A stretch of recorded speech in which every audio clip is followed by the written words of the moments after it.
إنا أنزلنا إليك الكتاب بالحق لتحكم بين الناس بما أراك الله ولا تكن للخائنين خصيما واستغفر الله إن الله كان غفورا رحيما ولا تجادل عن الذين يختانون أنفسهم إن الله لا يحب من كان خوانا أثيما يستخفون من الناس ولا يستخفون من الله وهو معهم إذ يبيتون ما لا يرضى من القول وكان الله بما يعملون محيطا ها أنتم هؤلاء جادلتم عنهم في الحياة الدنيا فمن يجادل الله عنهم يوم القيامة أم من يكون عليهم وكيلا ومن يعمل سوءا أو يظلم نفسه ثم يستغفر الله يجد الله غفورا رحيما ومن يكسب إثما فإنما يكسبه على نفسه وكان الله عليما حكيما ومن يكسب خطيئة أو إثما ثم يرم به بريئا فقد احتمل بهتانا وإثما مبينا ولولا فضل الله عليك ورحمته لهم طائفة منهم أن يضلوك وما يضلون إلا أنفسهم وما يضرونك من شيء وأنزل الله عليك الكتاب والحكمة وعلمك ما لم تكن تعلم وكان فضل الله عليك عظيما۔ پیچھے آیت نمبر 78 میں اللہ تبارک و تعالی نے منافقین کی حمایت سے مسلمانوں کو منع کیا تھا کہ جن لوگوں کا نفاق ظاہر ہو جائے تو ان کی کسی بھی درجے میں حمایت کرنا کسی مسلمان کے لیے جائز نہیں ہے۔ اسی سلسلے کی ایک اہم ہدایت ان آیات میں دی گئی ہے جن کو میں نے ابھی تلاوت کیا، اور ان کا ترجمہ یہ ہے۔ پہلے ترجمہ کرنے کے بعد پھر اس کا شان نزول اور اس سے متعلق احکام وغیرہ انشاءاللہ ذکر کیے جائیں گے۔ آیات کا ترجمہ یہ ہے کہ بے شک ہم نے حق پر مشتمل کتاب تم پر اس لیے اتاری ہے تاکہ تم لوگوں کے درمیان اس طریقے کے مطابق فیصلہ کرو جو اللہ نے تم کو سجھا دیا ہے، اور تم خیانت کرنے والوں کے طرفدار نہ بنو، اور اللہ سے مغفرت طلب کرو، بے شک اللہ بہت بخشنے والا بڑا مہربان ہے۔ اور کسی تنازع میں ان لوگوں کی وکالت نہ کرنا جو خود اپنی جانوں سے خیانت کرتے ہیں، اللہ کسی بھی خیانت کرنے والے گنہگار کو پسند نہیں کرتا۔ یہ لوگوں سے تو شرماتے ہیں اور اللہ سے نہیں شرماتے، حالانکہ وہ اس وقت بھی ان کے پاس ہوتا ہے جب وہ راتوں کو ایسی باتیں کرتے ہیں جو اللہ کو پسند نہیں، اور جو کچھ یہ کر رہے ہیں اللہ نے اس سب کا احاطہ کر رکھا ہے۔ ارے تمہاری بساط یہی تو ہے کہ تم نے دنیاوی زندگی میں لوگوں سے جھگڑ کر ان کی حمایت کر لی، بھلا اس کے بعد قیامت کے دن اللہ سے جھگڑ کر کون ان کی حمایت کرے گا یا کون ان کا وکیل بنے گا؟ اور جو شخص کوئی برا کام کر گزرے یا اپنی جان پر ظلم کر بیٹھے پھر اللہ سے معافی مانگ لے تو وہ اللہ کو بہت بخشنے والا بڑا مہربان پائے گا۔ اور جو شخص کوئی گناہ کمائے تو اس کمائی سے خود اپنے آپ کو نقصان پہنچاتا ہے، اور اللہ پورا علم بھی رکھتا ہے، حکمت کا بھی مالک ہے۔ اور اگر کوئی شخص کسی غلطی یا گناہ کا مرتکب ہو پھر اس کا الزام کسی بے گناہ کے ذمے لگا دے تو وہ بڑا بھاری بہتان اور کھلا گناہ اپنے اوپر لاد لیتا ہے۔ اور اے پیغمبر، اگر اللہ کا فضل اور رحمت تمہارے شامل حال نہ ہوتی تو ان میں سے ایک گروہ نے تو تم کو سیدھی راہ سے بھٹکانے کا ارادہ کر ہی لیا تھا، اور در حقیقت یہ اپنے سوا کسی کو نہیں بھٹکا رہے ہیں، اور یہ تم کو ذرا بھی نقصان نہیں پہنچائیں گے۔ اللہ نے تم پر کتاب اور حکمت نازل کی ہے اور تم کو ان باتوں کا علم دیا ہے جو تم نہیں جانتے تھے، اور تم پر اللہ کا فضل ہمیشہ بہت زیادہ رہا ہے۔ یہ آیات کریمہ ایک خاص واقعے کے پس منظر میں نازل ہوئی ہے۔ وہ واقعہ امام ترمذی نے اپنی جامع میں اور امام حاکم نے مستدرک میں روایت کیا ہے۔ پہلے اس واقعے کو سمجھ لیا جائے کیونکہ اس کا شان نزول ہے، لیکن جیسا کہ اللہ تبارک و تعالیٰ کی سنت ہے قرآن کریم کے بارے میں کہ اگر وہ کسی خاص واقعے کے پس منظر میں کوئی آیتیں نازل ہوتی ہیں تو ان خاص واقعے سے متعلق تو اس سے حکم معلوم ہو ہی جاتا ہے، لیکن اس سے ایک عمومی اور اصولی ہدایات بھی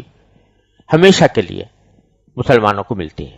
یہی صورت ان آیات کے بارے میں بھی ہے۔ تو یہ آیتیں اگرچہ عام ہدایتوں پر مشتمل ہے مگر ایک خاص واقعے میں نازل ہوئی ہے۔ واقعہ یہ ہے کہ مدینہ منورہ میں ایک خاندان تھا جو بنو عبیرق کہلاتا تھا۔ اس کے ایک شخص نے جس کا نام بشر تھا، وہ ایک ظاہری مسلمان تھا اور اندرونی طور پر منافق تھا۔ اس نے ایک صحابی حضرت رفاعہ رضی اللہ تعالیٰ عنہ کے گھر میں نقب لگا کر کچھ غلہ اور کچھ ہتھیار چرا لیے، اور غلہ لے جاتے وقت ہوشیاری یہ کی کہ غلے کی بوری کا منہ اس طرح کھولا کہ تھوڑا تھوڑا غلہ راستے میں گرتا جائے، یہاں تک کہ ایک یہودی کے گھر کے دروازے پر پہنچ کر بوری کا منہ بند کر دیا، اور بعد میں چوری کیے ہوئے ہتھیار بھی اسی یہودی کے پاس رکھوا دیے۔ جب چوری کی تفتیش شروع ہوئی تو ایک طرف غلے کے نشانات یہودی کے گھر تک پائے گئے اور دوسری طرف ہتھیار اسی کے پاس سے برآمد ہوئے۔ اس لیے شروع میں حضرت صلی اللہ علیہ وسلم کا خیال یہ ہونے لگا کہ یہ چوری اسی یہودی نے کی ہے۔ یہودی سے پوچھا گیا تو اس نے کہا کہ ہتھیار تو میرے پاس بشر نامی شخص نے رکھوائے تھے، مگر چونکہ وہ اس پر کوئی گواہ پیش نہ کر سکا اس لیے آپ کا رجحان اس طرف ہونے لگا کہ وہ جان بچانے کے لیے بشر کا نام لے رہا ہے۔ دوسری طرف بشر کے خاندان بنو عبیرق کے لوگ بھی بشر کی وکالت کرتے ہوئے اس بات پر زور لگا رہے تھے کہ سزا بشر کے بجائے یہودی کو دی جائے، اور اس بات کے وہ دلائل پیش کرنا چاہتے تھے۔ ابھی یہ معاملہ چل ہی رہا تھا کہ یہ آیات کریمہ نازل ہو گئیں اور ان کے ذریعے بشر کی دھوکہ بازی کا پردہ چاک کر دیا گیا اور یہودی کو بے گناہ قرار دے کر بری کر دیا گیا۔ بشر کو جب راز فاش ہونے کا پتہ لگا تو وہ فرار ہو کر کفار مکہ سے جا ملا اور وہاں کفر کی حالت میں بری طرح اس کی موت واقع ہوئی۔ ان آیات کے ذریعے ایک طرف تو معاملے کی اصل حقیقت حضرت صلی اللہ علیہ وسلم پر کھول دی گئی، اس کے علاوہ مقدمات کے فیصلے کرنے کے لیے اہم اصول بتا دیے گئے، اور اگر دیکھا جائے تو جو پہلی آیت اس میں پڑھی گئی ہے اس میں اللہ تبارک و تعالی نے قانون اور اس کے نفاذ سے متعلق جو عام طور سے ادارے پائے جاتے ہیں ان تینوں کے لیے اس میں ہدایت موجود ہے۔ عام طور سے آج کل ہماری اصطلاح کے مطابق قانون جاری کرنے اور اس کے نافذ کرنے، ان دونوں کے لیے تین ادارے ہیں جو عام طور سے کام کرتے ہیں۔ ایک کو مقننہ کہا جاتا ہے، یہ وہ ادارہ ہے جو قانون بناتا ہے جیسے کہ پارلیمنٹ، اور دوسرا عدلیہ ہوتا ہے جو قانون کے مطابق عدل و انصاف سے فیصلہ کرتا ہے، اور تیسرا ادارہ جس کو کہا جاتا ہے وکالت کا ادارہ، کہ وہ لوگوں کے مقدمات میں ان کی وکالت کرتا ہے۔ تو اگر دیکھا جائے تو ان آیات کریمہ میں سے جو پہلی آیت میں نے تلاوت کی ہے اس میں ان تینوں اداروں سے متعلق واضح اور بنیادی ہدایات موجود ہیں۔ پہلی ہدایت تو یہ ہے کہ انا انزلنا الیک الکتاب بالحق، ہم نے یہ کتاب یعنی قرآن کریم تمہارے پاس نازل کی ہے جو حق کے ساتھ ہے، حق پر مشتمل ہے۔ یہ ہدایت ہے مقننہ کو کہ کوئی بھی قانون اس کتاب کے مطابق کے خلاف بنانا مقننہ کے لیے درست نہیں ہے۔ جو بھی قانون ہوگا وہ کتاب اللہ ہی طے کرے گی، اور اس قرآن کریم کے حکم میں نبی کریم سرور دو عالم صلی اللہ علیہ وسلم کی تعلیمات بھی داخل ہیں، اس لیے کہ یہ کتاب نبی کریم صلی اللہ علیہ وسلم کی تعلیمات پر عمل کرنے کا بھی حکم دیتی ہے۔ لہذا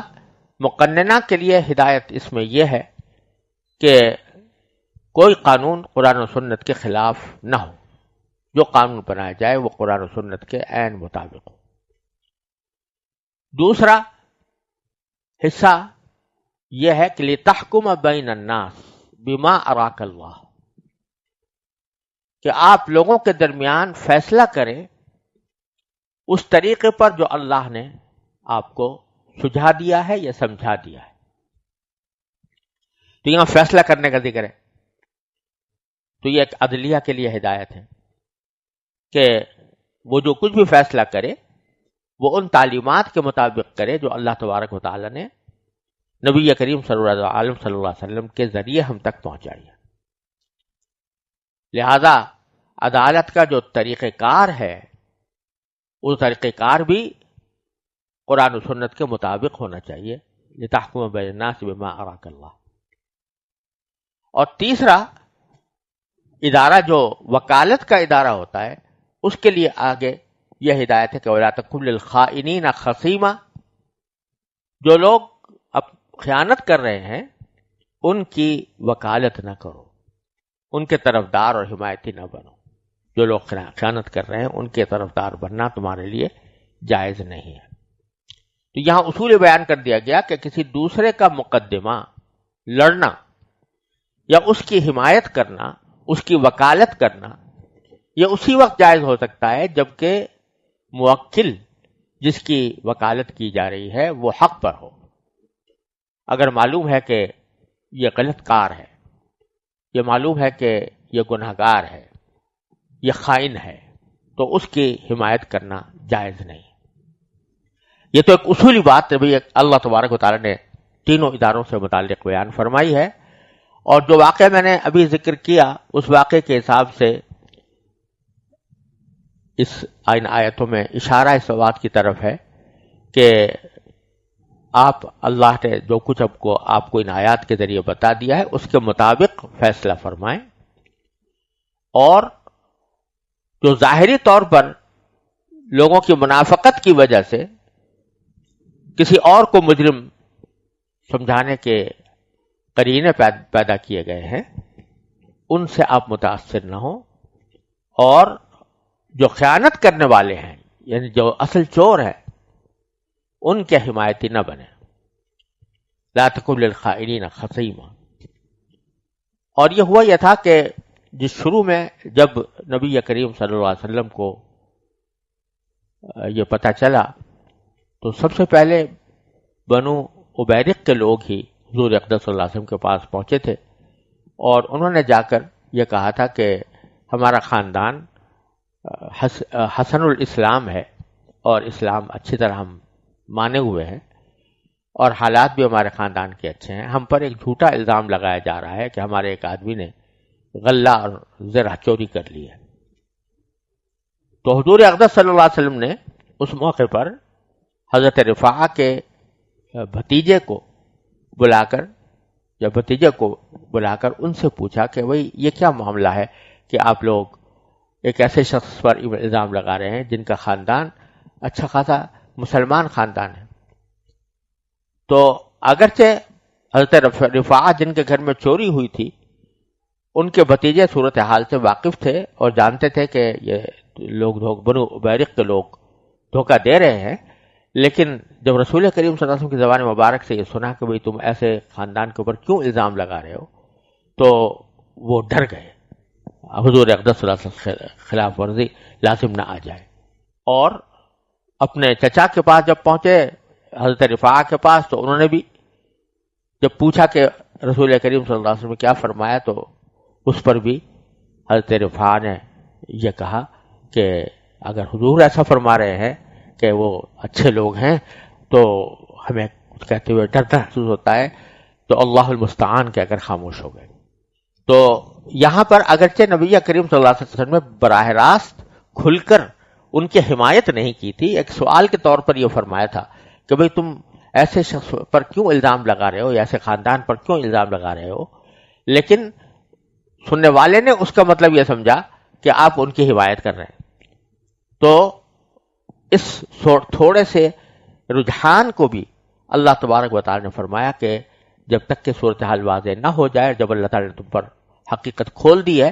تو ان خائنوں کی طرفداری میں آپ شامل نہ ہوں. وَلَا تَكُن لِّلْخَائِنِينَ خَصِيمًا. اور ساتھ ہی فرمایا وَاسْتَغْفِرِ اللَّهِ،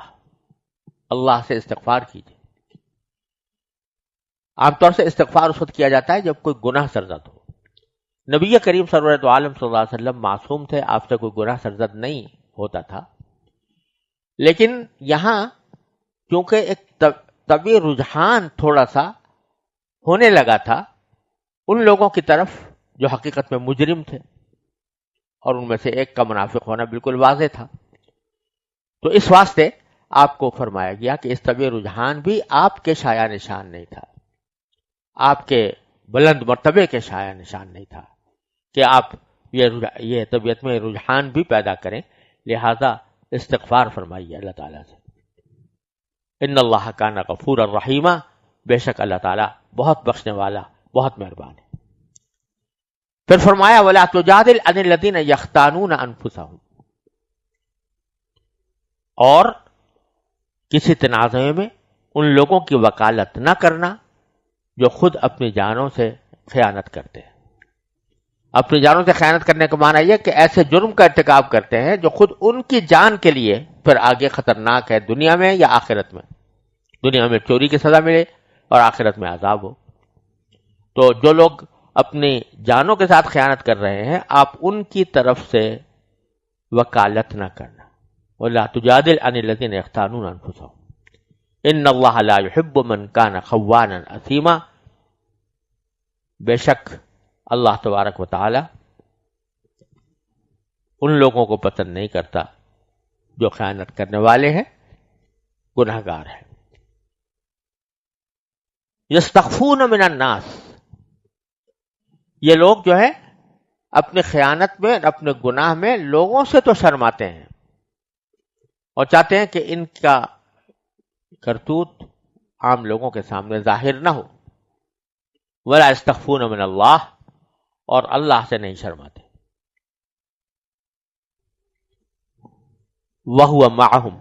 حالانکہ اللہ تعالیٰ تو انہی کے ساتھ ہے ہر وقت. دوسروں کے بارے میں تو کہا جا سکتا ہے کہ بھئی یہ میری بات کو نہیں دیکھ رہے ہیں تو میں ان سے چھپ کر لوں، لیکن اللہ تعالیٰ تو ان کے پاس بھی موجود ہوتا ہے. اذ یبیتون ما لا یرضی من القول، جبکہ یہ راتوں کے وقت میں ایسی باتیں کرتے ہیں جو اللہ کو پسند نہیں ہے. یعنی تنہائی میں راتوں کو جب دوسرے مخلص مسلمان موجود نہیں ہوتے، اس وقت میں یہ آپس میں جو باتیں کرتے ہیں رات کو، تو عام مسلمانوں کو تو ان کا پتہ نہیں چلتا، لیکن اللہ تبارک تعالیٰ تو جانتے ہیں کہ یہ آپس میں کیا باتیں کر رہے ہیں. وَكَانَ اللَّهُ بِمَا يَعْمَلُونَ مُحِيطًا، اور جو کچھ یہ کر رہے ہیں اللہ نے ان سب کا احاطہ کر رکھا ہے. پھر ان لوگوں کو جو ان منافقین کی حمایت کرنے کے لیے آئے تھے،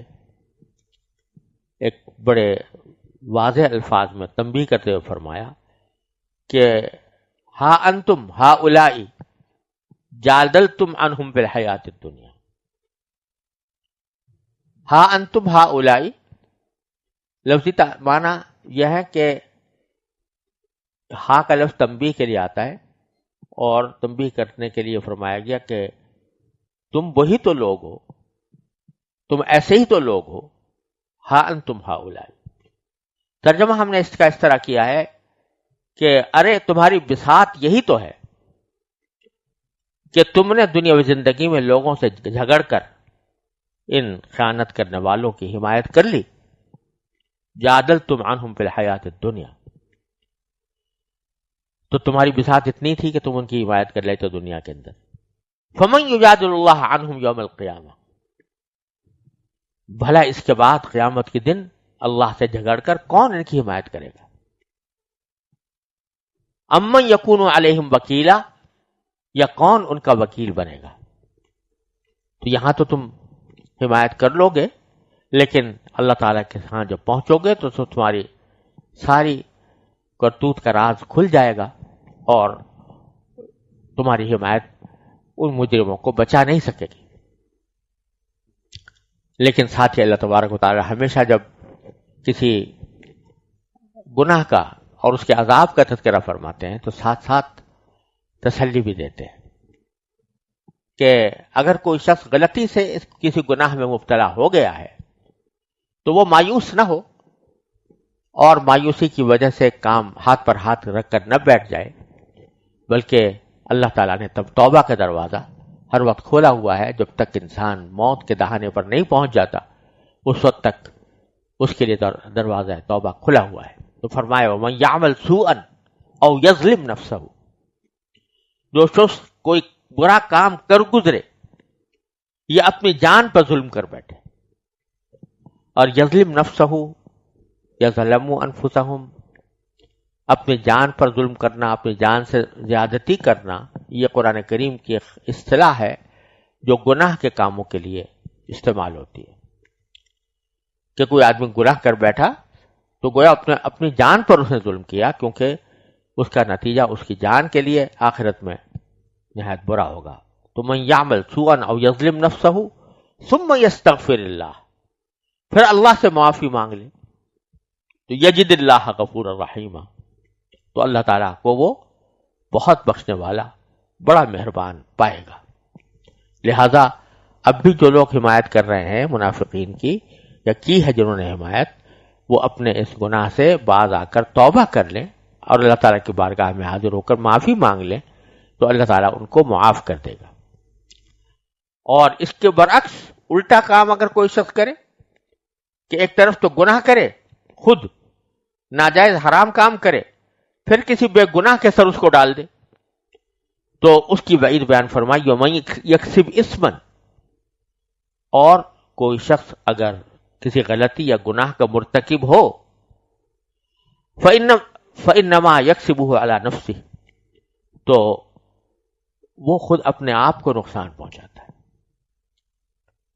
وَكَانَ اللَّهُ عَلِيمًا حَكِيمًا، کیونکہ اللہ تعالیٰ خوب جانتے ہیں اور حکمت والے بھی ہیں، علم کے بھی مالک ہیں، حکمت کے بھی مالک ہیں. تو اس واسطے وہ جانتے ہیں کہ اصل مجرم کون ہے، اور حکمت کا تقاضا یہ ہوتا ہے اللہ تبارک و تعالیٰ کی بعض اوقات کہ اس کو فوری طور پر سزا دینے کے بجائے اس کی سزا کو کچھ عرصے مؤخر کرتے ہیں. وَمَن يَكْسِبْ خَطِيئَةً أَوْ إِثْمًا ثُمَّ يَرْمِ بِهِ بَرِيئًا، اور اگر کوئی شخص کسی غلطی یا گناہ کا مرتکب ہو پھر اس کا الزام کسی بے گناہ کے ذمہ ڈال دے، فَقَدْ احْتَمَلَ بُهْتَانًا وَإِثْمًا مُبِينًا، تو وہ بڑا بھاری بہتان اور کھلا گناہ اپنے اوپر لاد لیتا ہے. اس سے اس واقعے کے پس منظر میں بنو ابیرق کے بارے میں یہی صورتحال تھی کہ چوری تو انہوں نے خود کی تھی اور الزام ڈال دیا تھا یہودی پر، جس کو قرآن یہاں پر بریئن کا لفظ استعمال کیا کہ جو بے گناہ تھا. اس واسطے یہ انہوں نے دوہرا گناہ کیا کہ ایک کو گناہ کا کام کیا، دوسروں ایک یہودی کے سر ڈال دیا. تو یہ بڑا بہتان انہوں نے اپنے سر پر لادا اور کھلا گناہ انہوں نے اپنے نام اعمال میں بڑھایا. پھر آگے اللہ تبارک تعالیٰ فرماتے ہیں وَلَوْلَا فَضْلُ اللَّهِ عَلَيْكَ وَرَحْمَتُهُ لَهَمَّتْ طَائِفَةٌ مِّنْهُمْ أَن يُضِلُّوكَ، اگر اللہ کا فضل اور رحمت تمہارے شامل حال نہ ہوتی تو ان میں سے ایک گروہ نے تو تم کو سیدھی راہ سے بھٹکانے کا ارادہ کر ہی لیا تھا. وہ جو لوگ تھے بنو ابیرق کے لوگ آئے تھے اور انہوں نے حمایت کی تھی بنو ابیرق کی، اور کہا تھا کہ یہ لوگ اچھے لوگ ہیں اور یہ چوری کا ارتکاب نہیں کر سکتے، تو اس طرف اشارہ ہے کہ اگر اللہ تعالیٰ کا فضل و رحمت نہ ہوتا کہ آپ کو وحی کے ذریعے صحیح صورتحال سے باخبر کر دیا گیا تو آپ ہو سکتا تھا کہ ان کے بہکائے میں آ جاتے، لیکن اللہ تبارک و تعالیٰ نے اپنے فضل و کرم سے آپ کو ان کے بہکائے میں آنے سے بچایا۔ وَمَا يُضِلُّونَ إِلَّا أَنفُسَهُمْ، اور اس حرکتوں کے ذریعے یہ کسی اور کو نہیں خود اپنے آپ کو گمراہ کر رہے ہیں۔ وَمَا يَضُرُّونَكَ مِنْ شَيْءٍ، اور آپ کو کوئی نقصان نہیں پہنچاتے۔ وَأَنزَلَ اللَّهُ عَلَيْكَ الْكِتَابَ وَالْحِكْمَةَ، اور اللہ تبارک و تعالیٰ نے آپ پر کتاب نازل کی ہے اور حکمت نازل کی ہے۔ وَعَلَّمَكَ مَا لَمْ تَكُنْ تَعْلَمُ، اور آپ کو ان چیزوں کا علم عطا کیا ہے جو تم پہلے نہیں جانتے تھے۔ وَكَانَ فَضْلُ اللَّهِ عَلَيْكَ عَظِيمًا، اور اللہ کا فضل آپ کے اوپر بہت بڑا ہے۔ ان آیات کریمہ سے اور خاص طور سے اس کے آخری حصے سے چند باتیں بھی معلوم ہوتی ہیں اور فقہاء کرام نے اور علماء کرام نے ان سے مستنبط کی ہیں۔ ان میں سے ایک بات یہ ہے کہ اللہ تبارک و تعالی نے یہاں پر رسول کریم سرورت عالم صلی اللہ علیہ وسلم کو اس بات کی اجازت دی کہ آپ فیصلے کریں بما اراک اللہ، اللہ کے اس بات کے مطابق جو اللہ نے آپ کو سجھائی۔ تو اس میں یہ بات کہ اللہ تعالیٰ سجھا دے، یہ بات تو خود نبی کریم سرورت عالم صلی اللہ علیہ وسلم ہی کے ساتھ خاص ہے کہ اللہ تعالیٰ کی طرف سے وحی آ جائے اور آپ کو صحیح صورتحال کا علم ہو جائے۔ تو اس سے یہ بات معلوم ہو رہی ہے کہ اگر کبھی نبی کریم سرورت عالم صلی اللہ علیہ وسلم دین کے معاملے میں یا کسی قضیے کے تصفیے میں اپنی رائے سے یا اپنے اجتہاد سے کوئی فیصلہ فرماتے تو اس فیصلہ کرنے کی اجازت تو تھی آپ کو، لیکن ساتھ ساتھ یہ بات تھی کہ اگر اس فیصلے میں نفس الامر کے مطابق کوئی بات نفس الامر کے مطابق نہ ہوتی تو اس پر اللہ تعالی کی طرف سے اس کی اصلاح کر دی جاتی تھی۔ لہذا نبی کریم سرورت عالم صلی اللہ علیہ وسلم کا کوئی قول یا کوئی فعل یا کوئی فیصلہ جو آپ نے اپنے اجتہادی سے کیوں نہ کیا ہو وہ غلط نہیں ہو سکتا، کیونکہ اگر اس میں کوئی غلطی ہوتی تو اللہ تبارک و تعالی اس کے اوپر اسی طرح آیات نازل کر کے یا وحی غیر مطلوب کے ذریعے آپ کو اس پر متنبہ فرما دیتے، جیسا کہ ان آیات کے اندر ہوا۔ لہذا اس سے یہ بات بالکل واضح معلوم ہو رہی ہے کہ اللہ تبارک و تعالی نے حضرت صلی اللہ علیہ وسلم کے اقوال و افعال اور آپ کے فیصلوں کو شریعت میں حجت قرار دیا ہے۔ آپ کبھی غلطی کا ارتکاب آپ سے اس طرح نہیں ہو سکتا کہ اس پر اللہ تعالی کی طرف سے تنبیہ بھی نہ ہو وحی کے ذریعے۔ اور شاید اسی پہلو کو واضح کرنے کے لیے اللہ تبارک و تعالی نے آخر میں جو لفظ استعمال فرمایا وَأَنزَلَ اللَّهُ عَلَيْكَ الْكِتَابَ وَالْحِكْمَةَ، اللہ نے آپ کے اوپر کتاب بھی نازل کی ہے اور حکمت بھی نازل کی ہے۔ اس سے معلوم ہو رہا ہے حکمت کتاب سے الگ کوئی چیز ہے جو اللہ تعالیٰ نے نبی کریم صلی اللہ علیہ وسلم پر نازل فرمائی، اور اسی کو وحی غیر مطلوب بھی کہا جاتا ہے، یعنی وہ وحی تو ہے لیکن اس کی قرآن کریم کی طرح تلاوت نہیں ہوتی۔ تو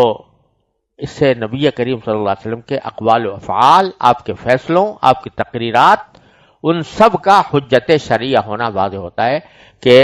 آپ نے جو بات بھی فرمائی یا جو فیصلہ فرمایا وہ ساری امت کے لیے، آنے والی انسانیت کے لیے وہ ایک مستقل حجت کی حیثیت رکھتا ہے اور مسلمانوں کو اس کی پیروی لازم ہے۔ اور اللہ تبارک و تعالی نے اپنے فضل و کرم سے بعد کے آنے والوں کے لیے، فیصلہ کرنے والوں کے لیے یہ فرمایا ہے کہ وہ اپنے اجتہاد سے فیصلہ کر سکتے ہیں بشرطے کہ اجتہاد نصوص کے خلاف نہ ہو۔ لیکن کسی کے بھی اجتہاد کو ایسا نہیں کہا جا سکتا کہ یہ دوسرے کے لیے حجت ہے، کیونکہ یہاں پر یہ صورت نہیں ہے کہ وحی جاری ہو اور اگر کوئی شخص فیصلہ کرے تو اس میں کوئی غلطی ہو تو اس غلطی پر اللہ تعالیٰ کی طرف سے تنبیہ کر دی جائے، لہذا یہ دعویٰ کوئی اور نہیں کر سکتا کہ میرا ہر فیصلہ یا میرا ہر اجتہاد صحیح اور حجت ہے۔ اس میں اختلاف رائے بھی ہو سکتا ہے، اور اس اختلاف رائے کے تحت مجتہدین کے درمیان اختلاف بھی ہوا ہے، اور ان میں سے کسی کو بھی باطل محض نہیں کہا جا سکتا۔